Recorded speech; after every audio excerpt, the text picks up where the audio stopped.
Hello there, what is up? Thank you so much for stopping by and hanging out with me today. My name is Trix, and on this channel we share one little spark of life in each and every video. We talk about a lot of different things here on this channel, but mainly we hang out every Monday, Friday, and Saturday and unbox subscription boxes, share our love for all things Disney, review products, and go through our shopping hauls. If any or all of that sounds like something you would like to see more of, make sure you click that subscribe button and ring that bell before you leave here today. That way YouTube will let you know each and every time I upload a new video. Before we do get started in today's subscription box unboxing, I wanna know, how are you doing? Because this week has been a lot, especially in the south of the United States. So let us know down below. Are you okay? Is your family okay? Your home okay? Etc. Just how are you doing? I would love to hear from you. As the thumbnail and the title suggests, we have our book of the month for February. Now, this did come in a little earlier, but it was locked in the mailroom. I mean, I could have gone and accessed it at any time, but everything was kind of iced over and I didn't want to risk my life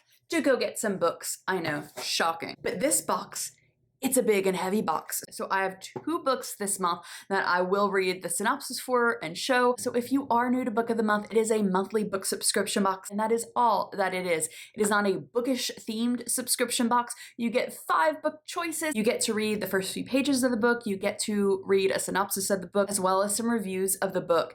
And if you like your book, fantastic. You click that book. You can add on other books from that month or previous months. And if you don't like the book, you can just skip that month and your book credit rolls over into the next month. I do have a link down below in the description box if you want to find out more information about Book of the Month, or you would like to subscribe. That is technically like a my link sort of thing. I do not get any money off of that, but I do get a credit for a free book, which is the way that I got 2 books last month and I got 2 books this month. So for those of you who are using that link and getting your subscription with that, thank you so much. That's another book up on my shelf to read. I really do appreciate it. So if this is your first time watching my Book of the Month unboxings, usually what I do is I review the books from last month before I unbox this month. So if you were only here really to see what choices I picked this month, I mean, you can definitely watch all the way through if you would like, but I do have that timestamp down below for you in the description box, so you can jump straight ahead to this month's choices. All right,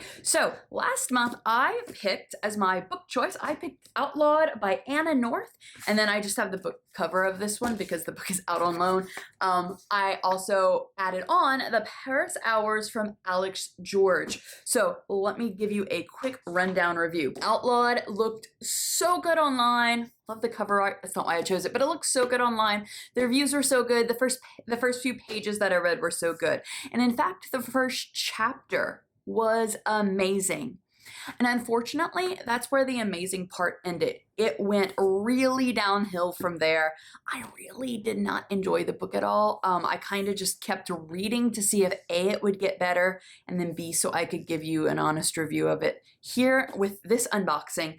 A few things to note. One, a lot of the characters in this book were queer, which was fantastic. It was great to see some queer representation in this book. So that is something that I really enjoyed. The second thing that I really enjoyed, it's set in, it's set in the United States in the West of 1894, but it seems to be a reimagined Wild West of 1894, because they reference a lot in this book of flu that wiped out like half of the population of the United States. Because of that, they want to rebuild the population up. So if you are a female and you cannot conceive, or you lose the baby or whatever, if you are barren, you are automatically deemed a witch and they hang you. So all in all, I actually really enjoyed the setting, because not only was it kind of like a Wild West sort of setting, it was set in a dystopian context, or like a slightly dystopian context, which that is one of my favorite genres of books or movies, dystopia. Really enjoyed that.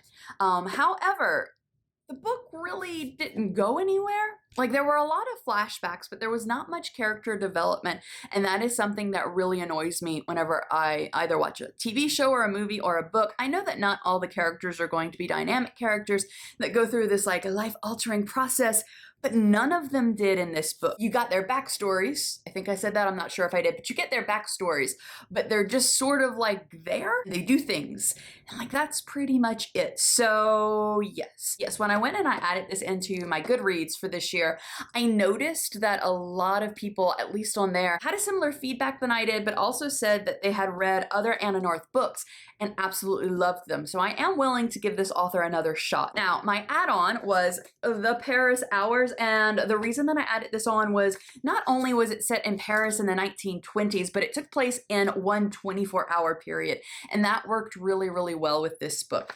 I did enjoy this book. This book, by the way, did have flashbacks as well, but they were intertwined really, really well into the actual narrative of that 24-hour span. I do have to say though, there were a lot of characters in this book. Characters were a little confusing at first. I don't know if it was just because I was reading it after I got home from like a busy, like mind-stressed day at work, but it took about halfway through the book for me to actually place the characters in their respective storylines. In my unboxing of this last month, I said that it was going to have like a Love Actually sort of ending where they all meet up after the 24 hours in this one location, and they did. That happened, but not in a like feel-good, happy, romantic way that like a lot of things from that kind of like genre of like time lapse do. Ending was really shocking of this one. Did not see it coming, but did enjoy it. And now for this big box, let's get into my February choice and add-on for Book of the Month. So first we have the Book of the Month Bookmark, which, ooh, it has a little more color on it this time. It says saved you a spot, and I like the little stars. They remind me of Peter Pan stars. All right, so the book that I actually chose, my February 2021 choice, is Kristin Hannah's The Four Winds. That's why it was so heavy. The two books that I got are like big boy books. So The Four Winds is another piece of historical fiction. Absolutely love historical fiction, but it's something in a time period that I have not read a lot of historical fiction set in during the Dust Bowl. Let me read a little synopsis for you. My land tells its story, if you listen, the story of our family. Texas 1921, a time of abundance. The Great War is over, the bounty of the land is plentiful, and America is on the brink of a new and optimistic era. But for Elsa Walcott, deemed too old to marry in a time when marriage was a woman's only option, the future seems bleak, until she meets Raffaele Martinelli and decides to change the direction of her life. With her reputation in ruins, there's only one respectable choice: marriage to a man she barely knows. In 1934, the world has changed. Millions are out of work, and drought has devastated the Great Plains. Farmers are fighting to keep their land and their livelihoods as crops fail and water dries up and the earth cracks open. Dust storms roll relentlessly across the plains. Everything on the Martinelli farm is dying, including Elsa's tenuous marriage. Each day is a desperate battle against nature and a fight to keep her children alive. In this uncertain and perilous time, Elsa, like so many of her neighbors, must make an agonizing choice: fight for the land she loves or leave it behind and go west to California in search of a better life for her family. I am quite interested to see how this book reads. If I'm not mistaken, the synopsis or one of the reviews mentioned that like the land or the house, I think it was this book, acted like another character in the book, which really does intrigue me. So yeah, check back next month to see how I liked Kristin Hannah's The Four Winds. And then my add-on book for February 2021 is actually, it doesn't have a month on it, it just says Fiction Faves. It is another, I guess technically it's another historical fiction, but just like more recent fiction from the 1980s. It's called The Great Believers, and it's by Rebecca Mackay. So this one, as I said, set a little more recently in 1985. In 1985, Yael Tishman, the development director for a Chicago art gallery, is about to pull off an amazing coup by bringing the extraordinary collection of 1920s paintings. Yet as his career begins to flourish, the carnage of the AIDS epidemic grows around him. One by one, his friends are dying, and after his friend Nico's funeral, the virus circles closer and closer to Yael himself.